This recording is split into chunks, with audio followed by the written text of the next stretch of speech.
welcome back our dear viewers. As we promised at the beginning of the show, that today we are going to talk about food. But this time we are going to talk about the food in ancient Egypt.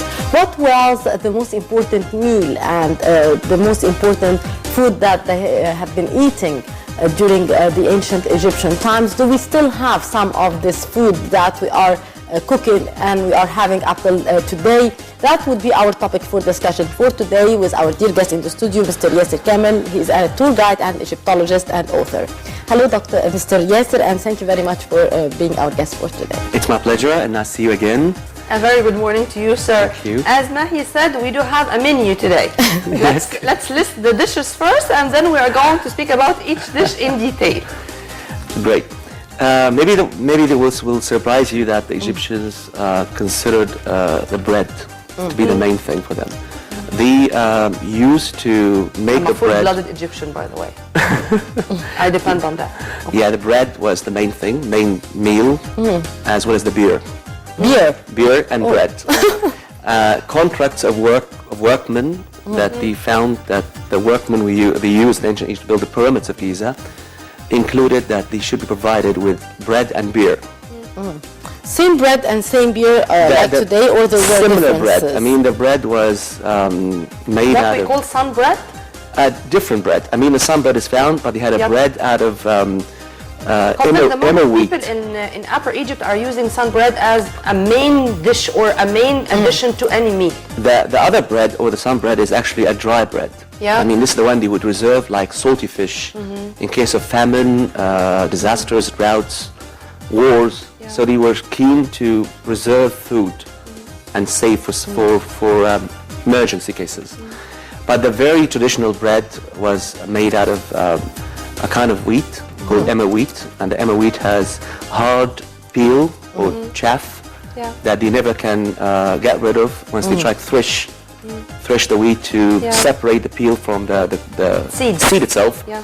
They found that kind of grain is not good for that, so they decided to make the bread out of it, different to the regular wheat where they could make out of it beer or other things. Yeah.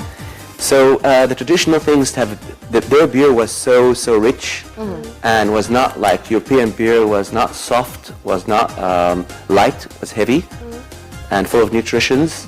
So the workmen could survive on a loaf of bread or bread like pita bread and enough beer while working. And the Egyptians also did know most of fruits. We are seeing some photos here, Mr. Kamel. The first one you see there is actually the fork and implements of the table. Like, for example, knife, early forms could be explained to be like early chopsticks.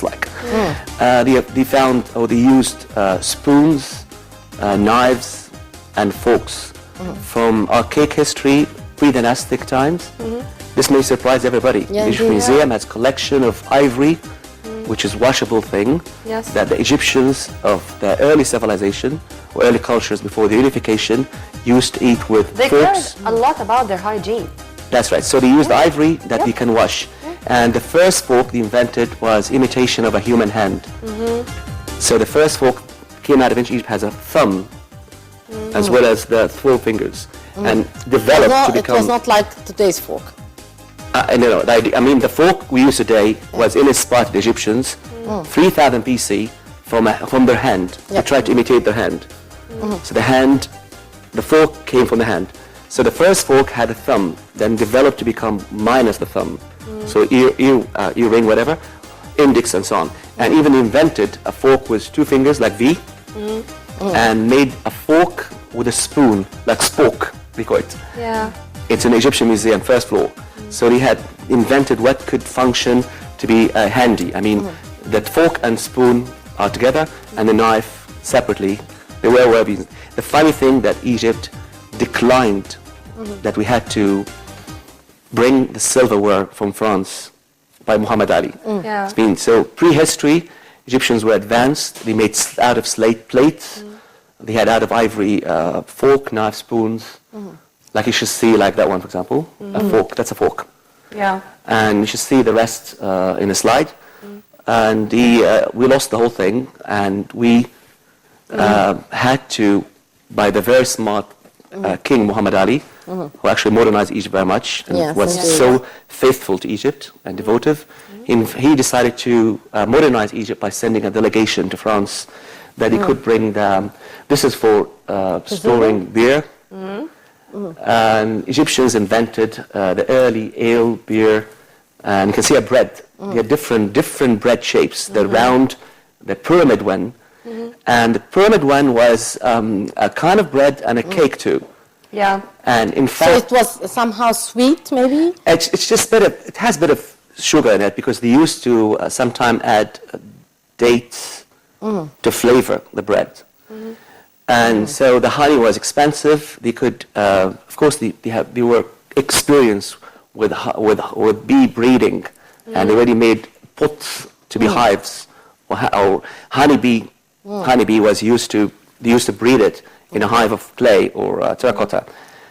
So the bread had different shapes. One could be, for example, a pyramid shape, which the Greeks named the pyramids after. Yeah. When the Greeks came and found the Egyptians are eating a baked cake, like cake in a shape of a pyramid or cone. So they call it pyramids in Greek. And these, just for fun, named the pyramids after it. After the bread. After the bread. Yeah. After the wheat cake, or wheat bread. Yeah. And the scene you see there is actually a woman is carrying a baby and feeding him. And you should see another slide later for cleaning. Okay, these are the Egyptian teapots. Teapots, which encourage us to think the Egyptian had known herbal tea. Probably the lotus was one of them, or other flowers they used to grow. I mean, with no sense to imagine that teapot would be used for liquid that is cold. So the design of the terracotta or the ceramic china, before China invented them, of course. The china Before you see there was a there, china. before China be born. Yeah. So this actually is for a hot drink, properly a herbal tea. And even we found in King Tut the ceramic cups which they could serve tea in it. So And it was the same tea as we drink today? we didn't were find any of them. Of differences? course, we could not find ingredients or any remains of it. But the assumption is, as long But as how did they know that it was tea? because of the teapot shape. I mean, But that, maybe it was some no. other I mean, drink. that kind of. I mean, the teapot functions the same way worldwide. I mean, that cut, that muzzle, that muzzle Yeah. would be required for the evaporation to evaporate the water. water, So if you don't have a hot drink inside, you don't need this. I mean, if it's a beer, for example, the beer is totally sealed and there's no opening at all except the top inlet. Opening, yeah.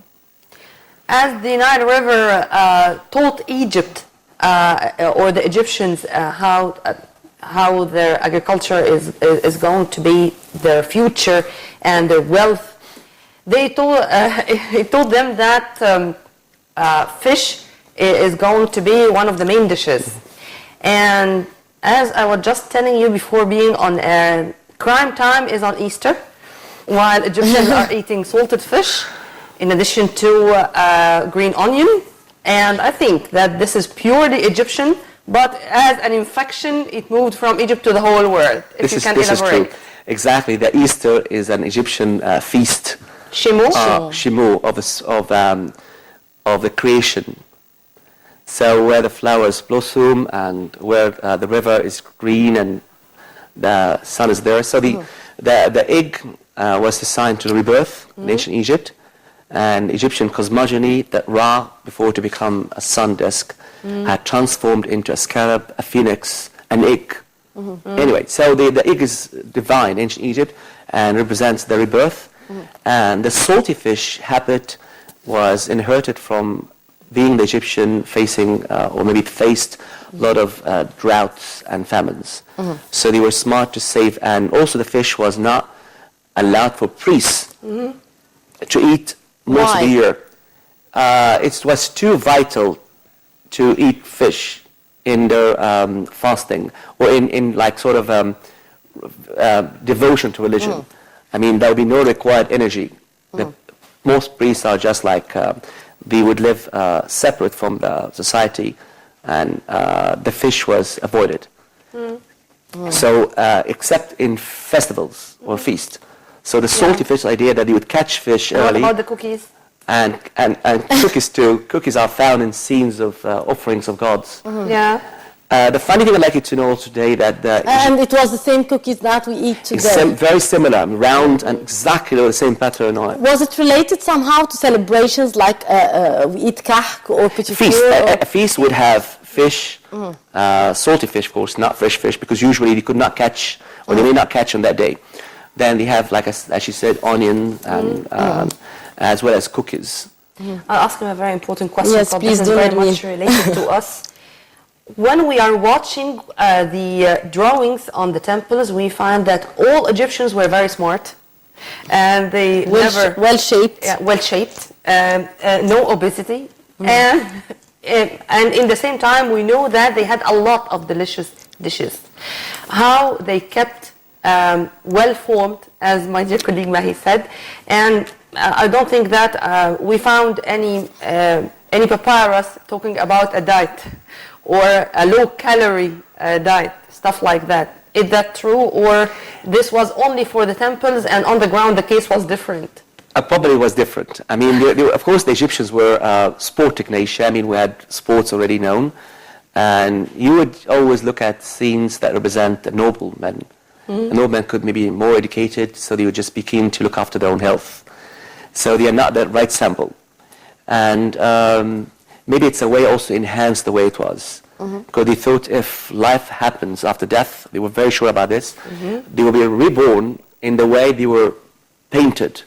Yeah. So a drawn, slim, nice, dressed nicely, they'd be exactly brought to life in the way like this. I mean, they knew that eating vegetables and fruits, for example, is going to make them that healthy and to just go far from carbohydrates and fats and stuff like that, because these are harmful issues. I mean, they knew it. They knew this because the workmen of the pyramids of Giza, the diet was provided to them was to include vegetables and more of natural antibiotics, like, for example, radish, Garlic? turnip, actually not turnip yet, but garlic. Onion, radish. The turnip was introduced later on.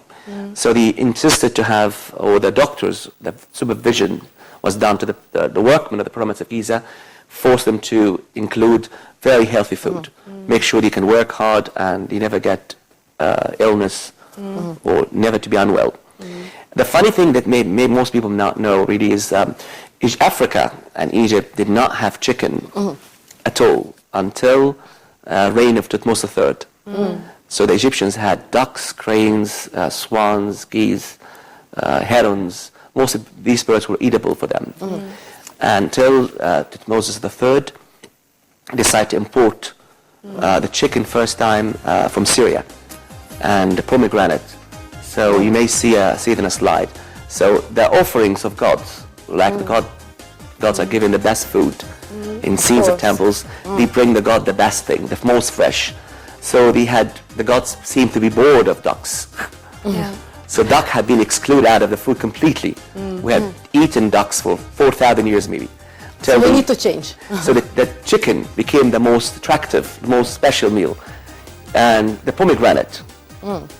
Africa had no pomegranate. The pomegranate was used by Roman, by Thutmose III, who made a very good business with Syria to enhance and bring more food.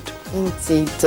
I'm afraid we are running out of time. Mr. Yasser Kamel, tour guide and author. It was very nice indeed to know more about the food and what our ancient Egyptians ancestors were eating and what we do have from them until now. And it seems that there's a lot of other things we should talk about, so we are going to continue another episode of The Breakfast Show, inshallah, Mr. Thank you very much. Thank you very much for your input. Thank you very much. And with that, our dear viewers, we come to the end of this edition of The Breakfast Show. You were in the company of Mahisti Rabia and Nareen Abdurrahman. Nareen? I enjoyed my time as usual, Mahi. So tomorrow is another day with another crew. Stay tuned only on Nile TV International, always for more.